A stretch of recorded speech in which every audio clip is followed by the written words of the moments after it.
story appears ordinary till you see the core side of it. And what you're looking for is the story behind the news. We bring it to you from Lagos, the commercial capital of Nigeria. Giving you all sides and political stories round the clock. Every detail from the start line to the final whistle. CoreTV News, expanding your view.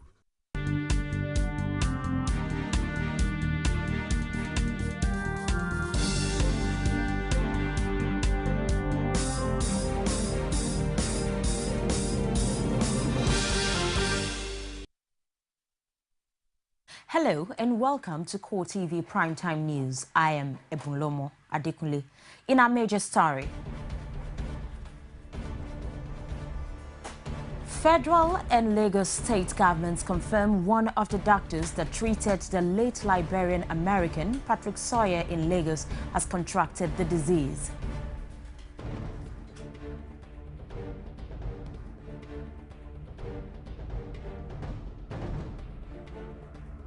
Also in this program, Nasarawa State Governor Tanko Almakura appears before the 7-man panel investigating impeachable charges against him as his accusers failed to show up.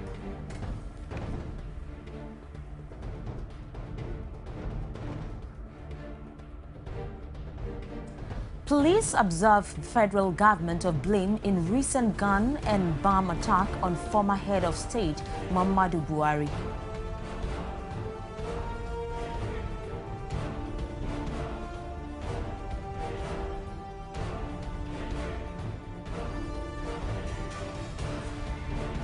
Outside Nigeria, President Barack Obama welcomes African leaders at an unprecedented summit in Washington, with all eyes on the continent as it battles the worst outbreak of the Ebola virus in history. And now the details. Nigeria has recorded a fresh case of the deadly Ebola virus. Health Minister Onyebuchi disclosed that one of the doctors that treated the late Liberian American Patrick Sawyer in Lagos has contracted the disease. As at today, we have the first of those health personnel who has now become Ebola positive and is being treated as such. So if we are keeping records, this is now the second case of Ebola virus disease in Nigeria. So this new case is one of the doctors who attended to the patient who imported Ebola virus disease into Nigeria. As I speak, also 3 others who participated in that treatment who are currently symptomatic have had their samples taken, and hopefully by the end of today we should have the result of their own test. So 2 cases so far. One dead, one is alive and is being managed as a case of Ebola virus disease. Confirmation of the federal government's position, the Lagos state government has revealed that a female medical doctor who had contact with the Liberian victim of Ebola that recently died in Nigeria has tested positive to the deadly virus. The State Commissioner for Health, Jide Idris, disclosed this at a media briefing on the Ebola update. He says the doctor is one of the 8 persons in the contact tracking of the state government. Idris hinted that government is currently on a follow-up to ascertain the status of the family members of the affected person. The occurrences of secondary cases was expected given the nature of contact this person had with the patient from Liberia. This was because they were unaware of this status until the management of the hospital reported their suspicions to the state government. The investigation team is in communication with family members and other contacts of new suspect cases to counsel them and monitor their health status. Given the complexity of the outbreak in the West African sub-region and the current situation in Lagos, the ministry is taking all precautions to contain the spread of this disease.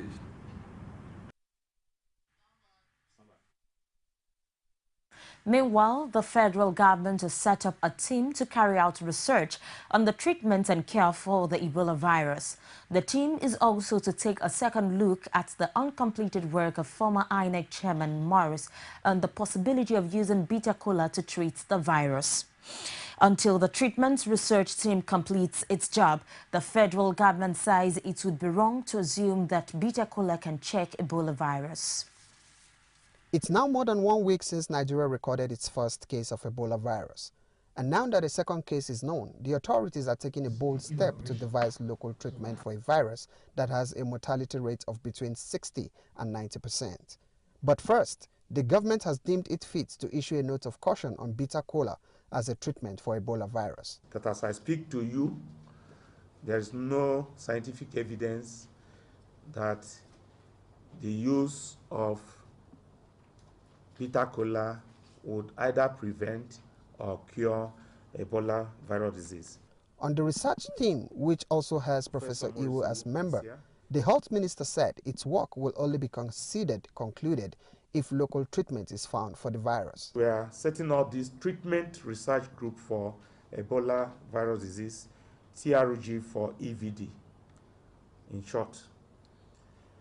And the terms of reference of this treatment research group will be: 1, to carry out research into the treatment of Ebola virus disease.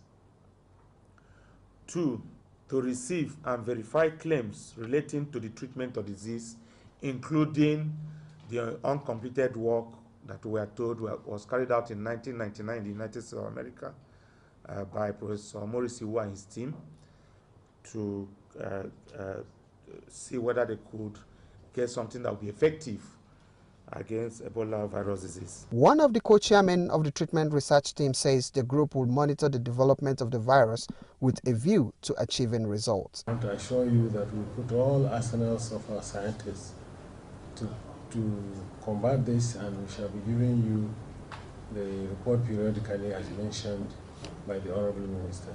And as the research team goes ahead with its job, Nigeria's health authorities have opened a 24-hour emergency service at all states level. They have also set up a toll-free telephone line as well as ramp up their social media presence with a dedicated website, www.ebolaalert.org, and 2 Twitter handles. A public affairs analyst, Senye Olabode, has called on the federal government to prevent the spread of Ebola by improving the standard of living of Nigerians in penury. Olabode, who says closure of the nation's borders against foreigners is not enough guarantee, advised that sensitization should be increased while government should also deploy more effort in a genuine fight against Ebola. As far as I'm concerned, not allowing people to come in or go out is not going to solve the problem.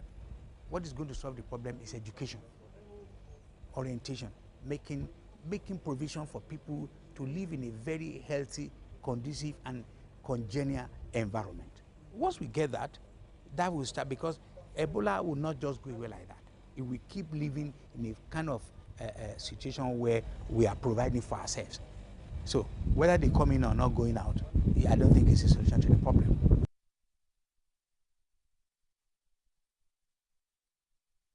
And now to Nasarawa State. The state governor, Tanko Almakura, appeared before the 7-member panel investigating impeachable charges against him, but his accusers failed to show up. The governor, who was accompanied by his lawyers, maintained that he was prepared to defend himself even though he was not served with any impeachment notice. The panel gave the state lawmakers till Tuesday to turn up or risk losing their case against the governor. The report. Governor Tanko Almakura breezed into the venue of the panel sitting, looking anything but embattled.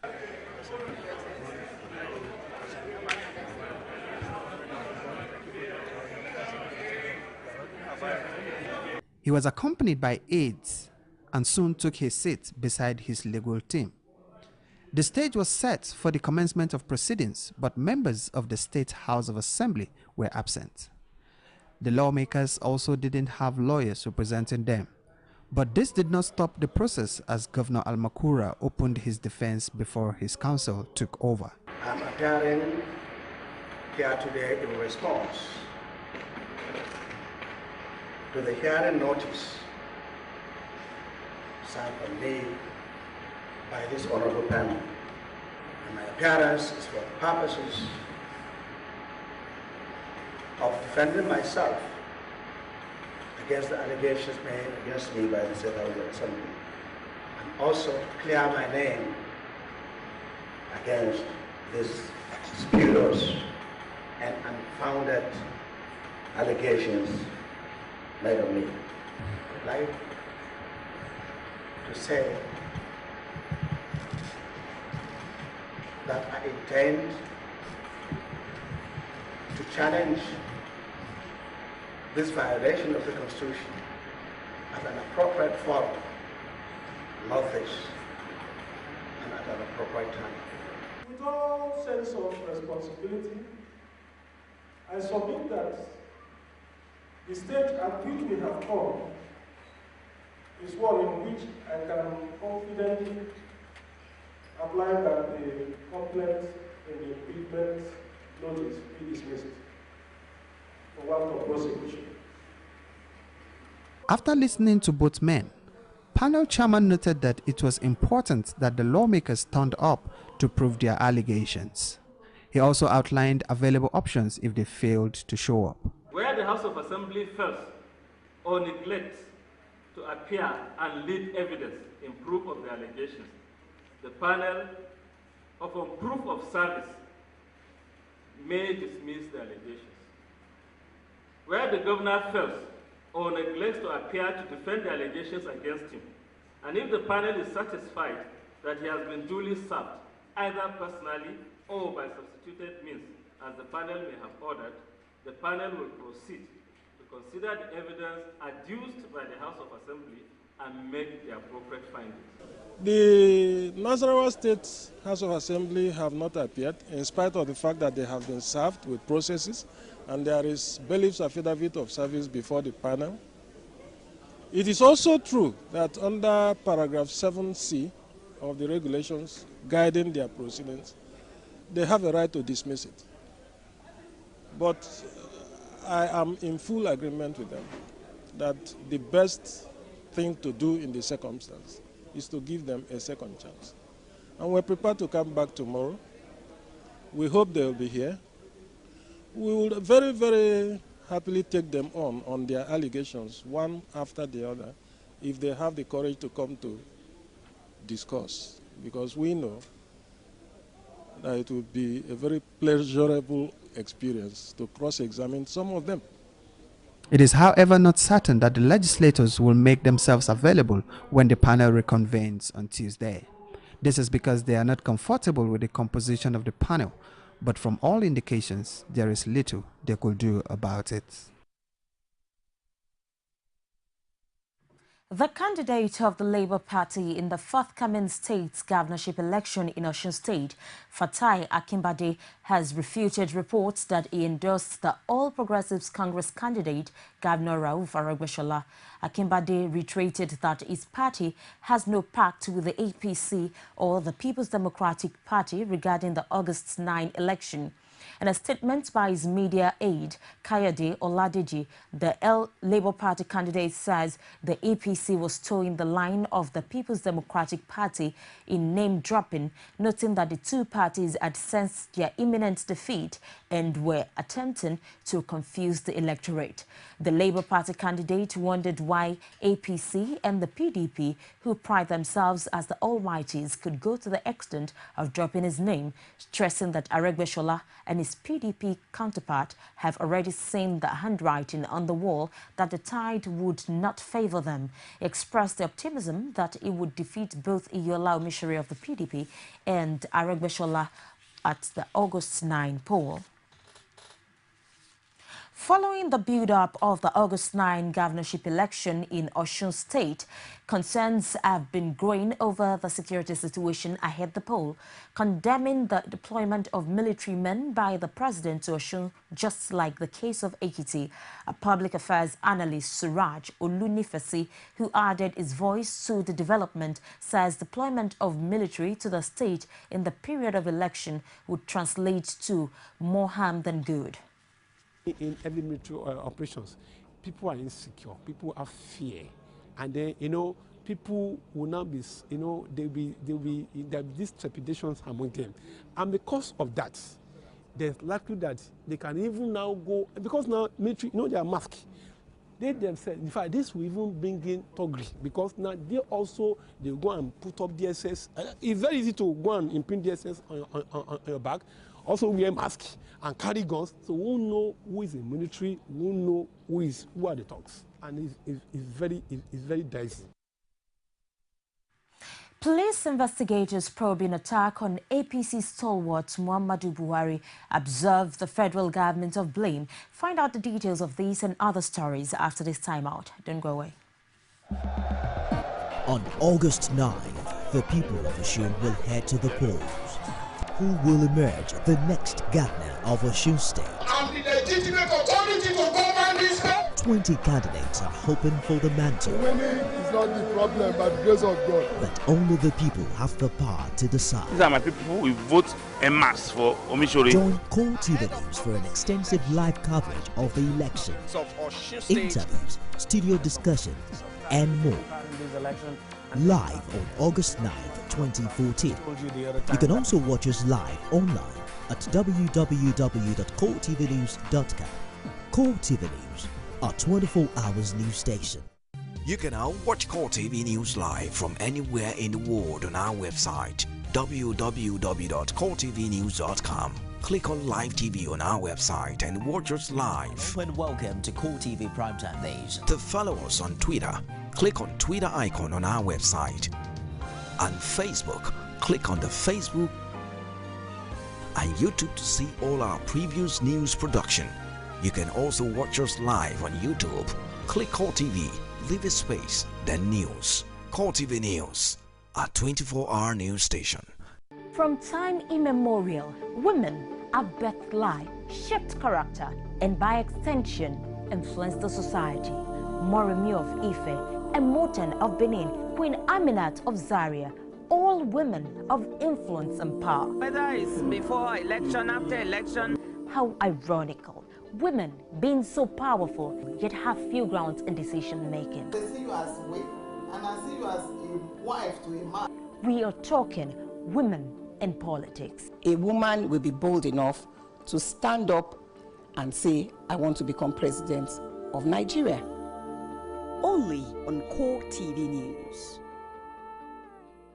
Nigerians continue to Tonight, the city of Lagos waits and dark as all Be the first to know from the north, south, east, west, and around Africa. We break the news. We are one Nigeria. Now you can catch all the actions live as the news breaks. We are CoreTV News. Welcome to CoreTV, our 24-hour news station.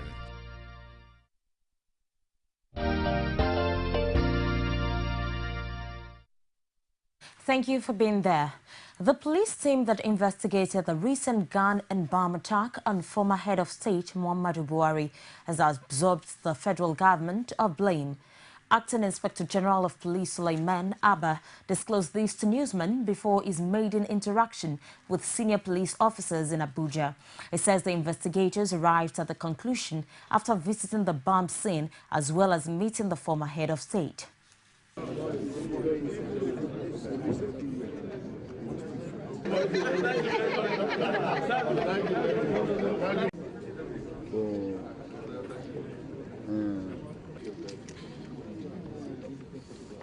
So far, we have an interim finding,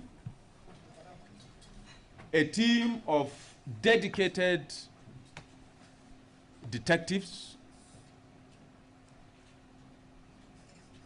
constituted by the immediate past IGP, It was a very immediate response. Went to Kaduna, conducted a very diligent investigation. A team that was made up not only of general duty detectives, but it also included forensic experts, visited the scene, visited some of the victims in the hospital, including those in the mortuary, conducted interviews with victims and witnesses, including the highly respected General Muhammadu Buhari,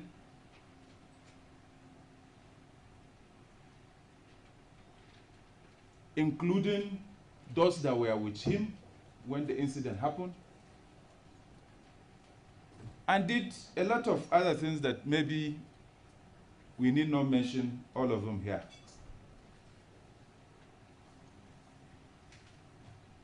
So far, they have come out with a finding, and this finding is that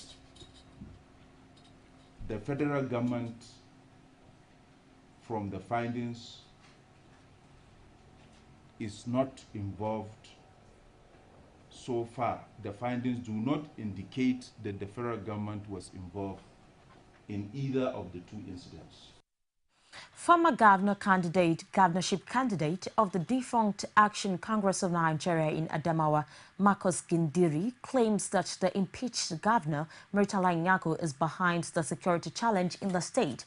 Gindiri, who insisted that he actually won the 2011 election, argued that the former governor brought in some of the elements fomenting trouble in the state before the last poll. He also challenged Nyako to come out of hiding to disprove the allegations. In November 2010, because the people of Adamawa State, in all the local government believed in me, some people came to me to tell me that some foreigners were being brought into their local governments and were provided accommodation in some forests in the local governments. I now sent our journalists to go and see these people, interview them and hear their views. These journalists went out and they were told in clear terms that it was the governor who brought them in. There were people from Burkina Faso, people coming from Niger, from Cameroon, from all over Africa. These people, had no cows, so you could not call them Fulanis. They were all young men and middle-aged men. There were no women amongst them. We reported this to the security agencies. Nobody listened to us. 2 weeks after that time, they started striking and killing people in those local government areas. Now, if those people told me by themselves that they were brought in by the state governor, so we can definitely say without any doubt that he was one of those people who brought in these people. The Director General of the National Agency for Food, Drug Administration and Control, Paul Ori, has reassured the public that NAFDAC will sustain its fight against counterfeit products. Ori gave the assurance while parading some suspects arrested for products counterfeiting. Anita Fatunji has more. Suspects were arrested for illegal production and sale of cosmetic products. They are Emmanuel Ume, Otutu Frederick and Okoye Chikelu. During the raid, cake preservatives, glycerin, edible spirit, brandy 501 and unlabeled cosmetics were recovered. The Director General of NAFDAC, Paul Ohi, says the suspects usually carry out their activities on Sundays, believing that NAFDAC surveillance and monitoring activities are limited to weekdays. The risk to public health from adulterated and wholesome processed foods cannot be neglected because the outcome could be dangerous and even fatal to consumers. The suspect believes that NAFDAC surveillance and monitoring activities are limited to weekdays. But unknown to him is that we are out there 24 hours every day, and even on Sunday, we still do make arrests. He emphasized that fake and counterfeit cosmetic products are harmful to the skin and could pose the risk of skin cancer to unsuspected users.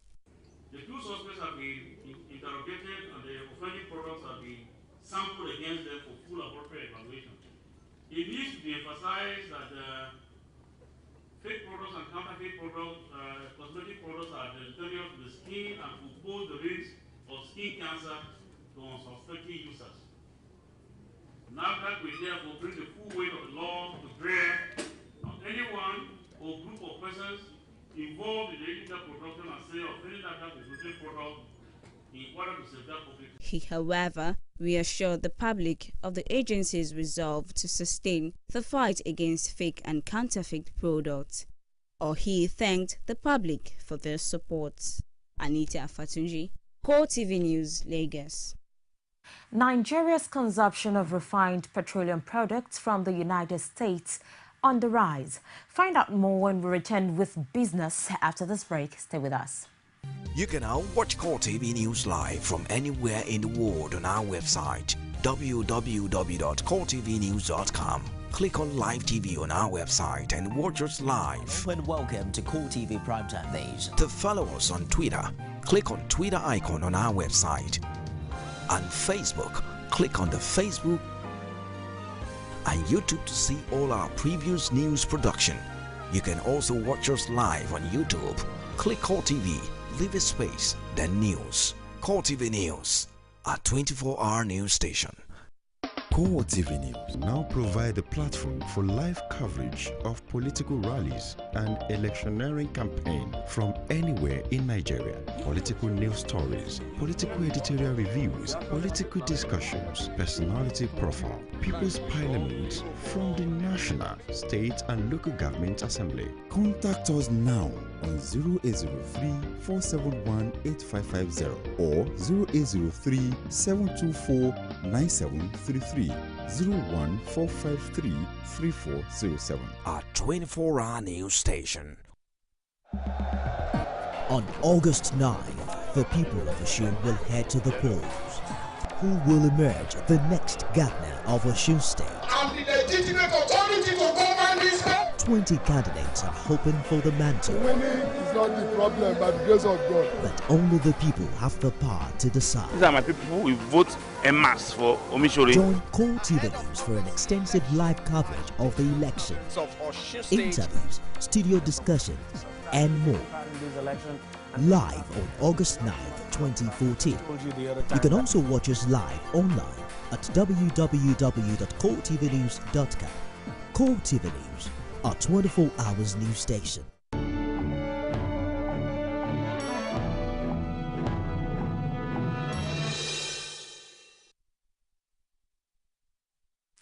Hello there and welcome to the world of business with me, Sabena Zuku.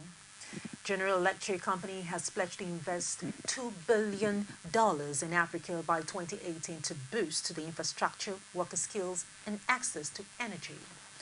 The General Electric Chief Executive Officer, Jeffrey Umlet, who disclosed this during a U.S. summit meeting of nearly 15 African leaders, says the summit is aimed at showcasing American interest in the region through a series of government-private partnership deals.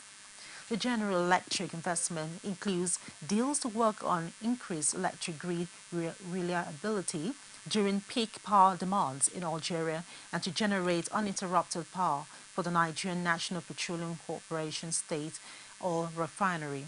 The company also extended for 5 years a country-to-company agreement with Nigeria to support the development of infrastructure projects and the transfer of skills and technology, and an investment of $1 billion in railway and power equipment in Angola. The bank provides loans, loan guarantees, and credit insurance to help private companies export goods overseas. Nigeria now imports almost as much as crude in the form of refined products from the United States as it exports to the world's largest economy.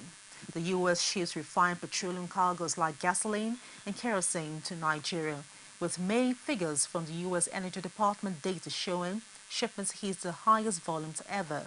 In the past 5 years, the Americans reduced the amount of crude it buys from the African largest economy, currently getting less than 2% of its oil from Nigeria, compared with the 7% in 2011. First, the U.S. shale oil boom took away the country's biggest crude export market. Now Nigeria is dependent on American fuel to power its automobiles and aircrafts. Nigerian local consumers' brands have been advised on the need to re-strategize their business models to adequately tap into the country's growing consumer market, currently estimated 14.7 trillion naira. The consumers market, according to the report, shows that the growth in value to about 226 trillion naira by 2030 is denominated by foreign brands, with food and drinks accounting for about 61%. International investors are daily seeking opportunities in Africa's largest economy, with local brand owners, despite environmental challenges and high interest rates inhibiting them from expanding to tap into the prospects. Analysts strongly believe local brands in various sectors need to establish themselves and tap into the opportunities. For some brand owners, branding is everything, and taken seriously and also be seen as guarantors of profitability and market share growth. And over to the banking sector, deposit money banks in recent weeks have bombarded their customers with messages of removal of some charges, like the 200 naira previously charged on dormant account, while others have intimated their customers of upward review of interest rates on savings from 2% to 3.5% per annum. The half-year results released show reduced profits, net margins, and high cost-to-income ratios, which confirm the deteriorating level of efficiency and profitability. Report also shows that some banks are charging their customers minimum of 200 naira monthly as maintenance fees. They also charge COT, value-added tax, that's VAT, monthly, and among others. This practice, analysts say, is not healthy for a country that has a goal to reduce the number of financially excluded adult population to 20% by 2020 from 46% it was in 2010. Analysts are hopeful that the Central Bank of Nigeria may increase the amount of weekly dollar sales to 38,000 and 50,000 US dollars per BDC following the conclusion of the Bureau de Change recapitalization on the 31st of July 2014 and like a reduction of operators. The Central Bank of Nigeria has been given the BDC till July 31st, 2014 to comply with the new requirements for the operation of the Bureau de Change and other maintain exchange rate stability at the BDC and parallel markets. The nation's currency also depreciated at the parallel markets by 2 naira to 169 naira per dollar. The official window was open only on Wednesday due to public holidays. Hence, the central bank offered only 400 million US dollars, but sold a total of 381 million US dollars to end users, which was lower than 672 million US dollars sold in the preceding week. And over to the stock market report. Equity transaction on the Nigerian Stock Exchange ended on a negative note today. The Nigerian Stock Exchange All Shares Index depreciated by 132.85 points to close lower at 41,801.58 basis points. Market capitalization decreased by 0.32% to close lower at 13,802 trillion naira. In all, a total of 288 million shares valued at 4.94 billion naira were exchanged in 5,480 deals. Report shows that Seplat PLC topped the gainers chart, followed by 7up PLC, Mobil PLC, Okomo Oil PLC, and 40 Oil PLC. On the other hand, Dangote Cement PLC led the losers chart, followed by Guinness PLC, PZ PLC, Stanbic IBTC PLC, and Nestle PLC. Meanwhile, here are the top 5 trades.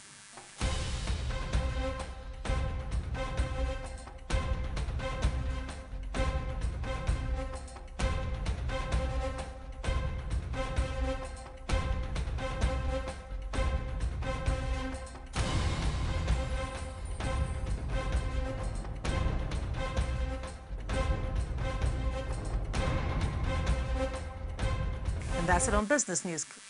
Ebolomo will take over for the rest of the story. Stay with us. Nigerians continue to tonight, the city of Lagos went agog as all routes to you on Be the first to know on CoreTV News from the north, south, east, west, and around Africa. We break the news. One Nigeria. Now you can catch all the actions live as the news breaks. We are CoreTV News. Welcome to CoreTV, a 24-hour news station.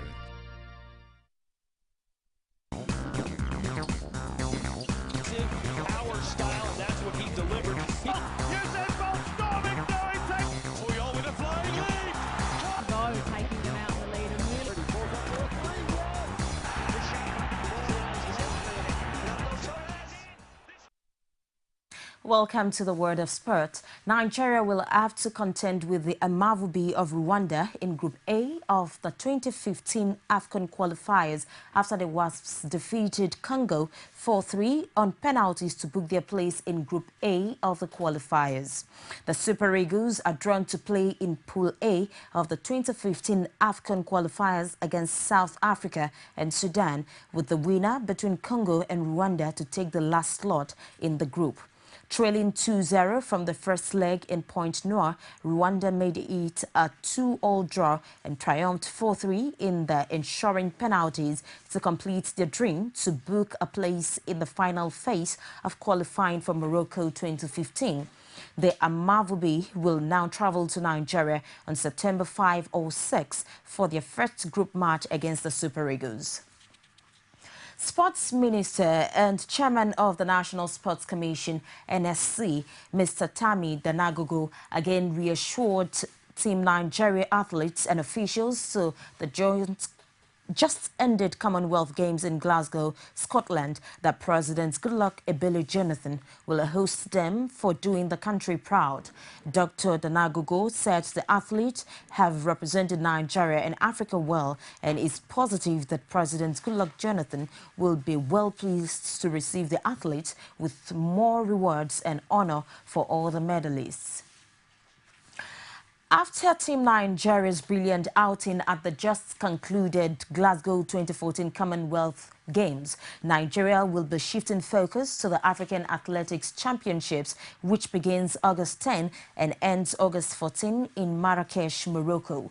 Okagbare, winner of the sprint double, 100 meters and 200 meters at the just concluded Glasgow 2014 Commonwealth Games, and a silver medalist in the 4x100 meters, will compete in the 100 meters, 200 meters and 4x100 in Glasgow. She set a new Commonwealth Games record of 10 minutes 0.85 seconds in the 100 meters.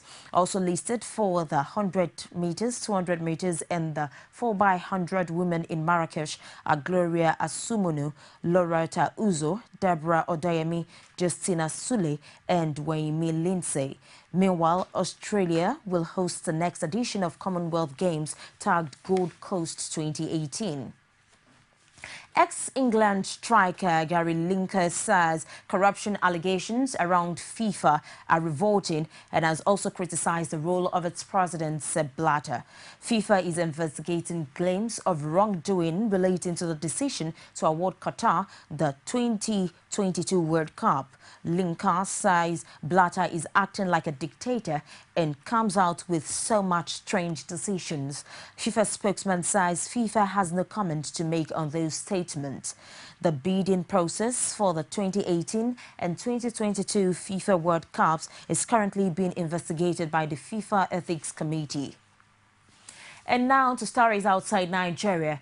Israel is observing a temporary unilateral truce in most of the Gaza Strip amidst word outrage over a deadly strike on a UN school in the besieged Palestinian territory.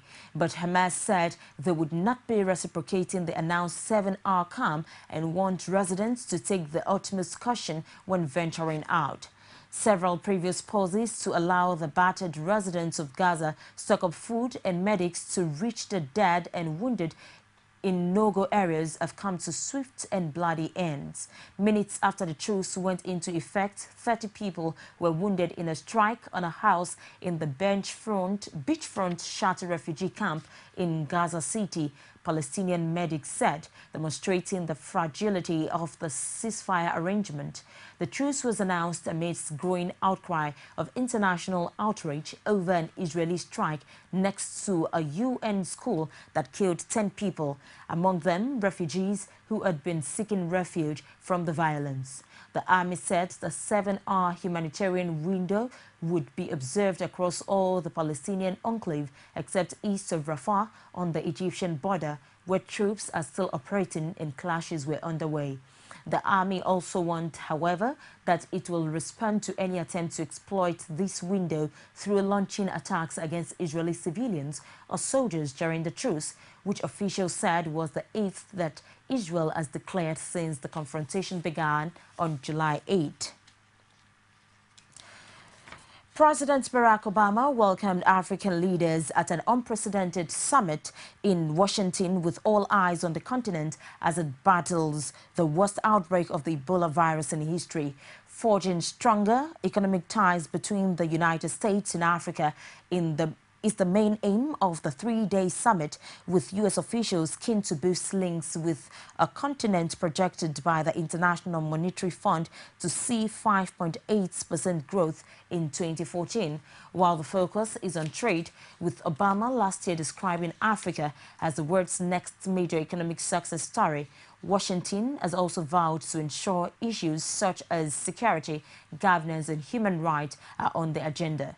The United States currently lags in 3rd place in the trade standings with Africa, far behind the European Union in 1st and China in 2nd. The White House insists that its initiative is in no way a belated response to China's growing investment and influence across the continent over the past decade. Drawing up a list of invites for the summit has proved delicate. Only 4 nations were left off the guest list. They are the Central African Republic, Eritrea, Sudan and Zimbabwe. That's been the show tonight. On behalf of the entire news team, I am Ebulomo Adekunle, wishing you a blissful night rest. Thanks for watching.